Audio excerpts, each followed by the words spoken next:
Hi, I'm Angel Wilson, founder and owner of Dream Journeys LLC, full service travel agency here in Indianapolis, Indiana.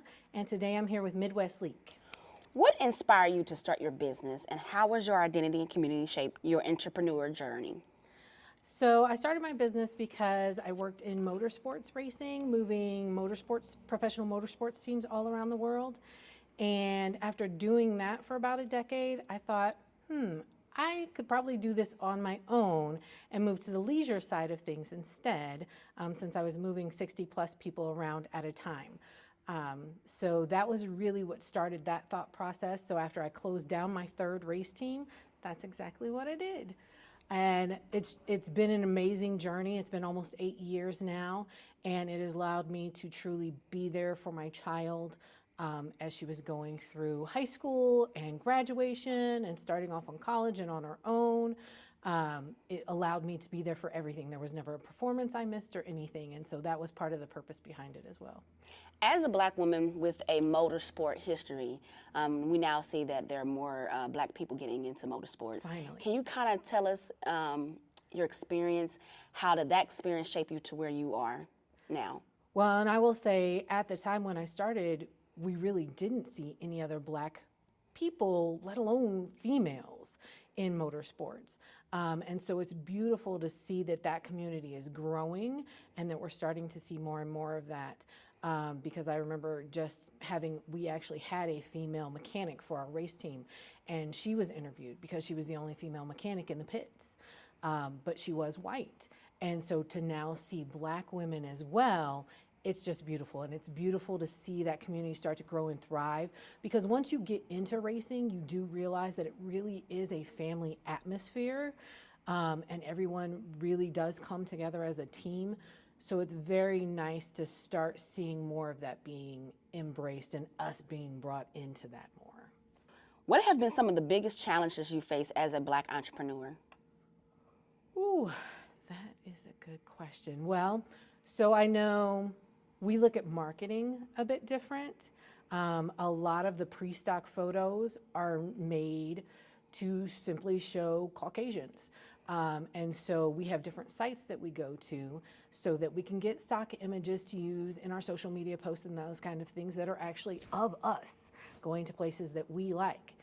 And another thing is when we're looking at vendors that we use, we need to look at vendors who are Black or a person of color owned vendors so that we can support them and get them growing more thoroughly, because what a lot of people don't realize is that some of the bigger vendors that you've heard their names, they're using us to really propel their businesses, but then we're getting paid way less to do it.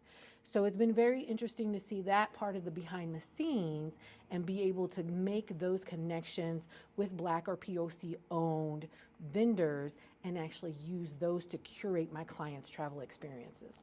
How do you define success for your business beyond financial growth? Beyond financial growth, for me, it is being able to be there with my family. It is being able to work the hours that, not necessarily that I want to work, because there are times where I work a lot, but being able to take off when I need to be able to take off. If my daughter is sick and I needed to pick her up from school, I could. She's graduated now, so I don't have to worry about that so much anymore. But it's nice to have that freedom of being able to live my life. So I no longer work to live, or I no longer live to work. Yeah, I no longer live to work, I now work to live. Just because it truly does enhance my lifestyle. I travel a lot, and most of that is work-based. People will say, oh, you're going on vacation. No, I'm not.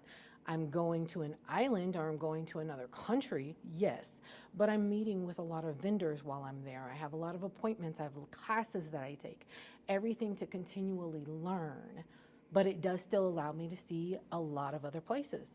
This year already, I've been to 9 new countries to me, and I'm getting ready to head out on Monday for 4 more. So I'll have 13 countries that are new to me within a span of a year. They're not the only places I'm going this year, it's just 13 new countries. So the upcoming one is my first actual vacation of the year, though. Everything else has been work-based. But that is what success means to me, being able to travel, even if it is work-based, being able to see the world, open my mind, find new possibilities for my clients, but also mainly being there for my family while still supporting myself. What advice would you give Black entrepreneurs or any entrepreneurs looking to get into the business that you're in or any business? My first advice for anyone wanting to become a travel advisor is to avoid MLMs. You want to really research before you open up your business. You want to make sure to take some business classes. I know India has a lot of different programs, especially for Black entrepreneurs, where we can go and we can take those classes, whether they're held at the library or different groups hold them, to help us start our businesses and do it the right way.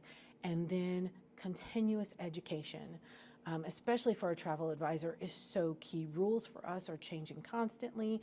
Currently, with the government shutdown, clients are going, what do we do? What's going to happen? And we need to be able to advise on all of those things. So really, education is key, finding a good mentor, and just really going about it the proper way, getting the proper licenses and training. Can you tell us where we can find your business, whether it's online, through phone, email? Absolutely. My online website is www.adreamjourney.com. My email is angel, ANGEL, at Dream Journeys LLC, DREAMJOURNEYS LLC.com. And my phone number is 317-809-4424.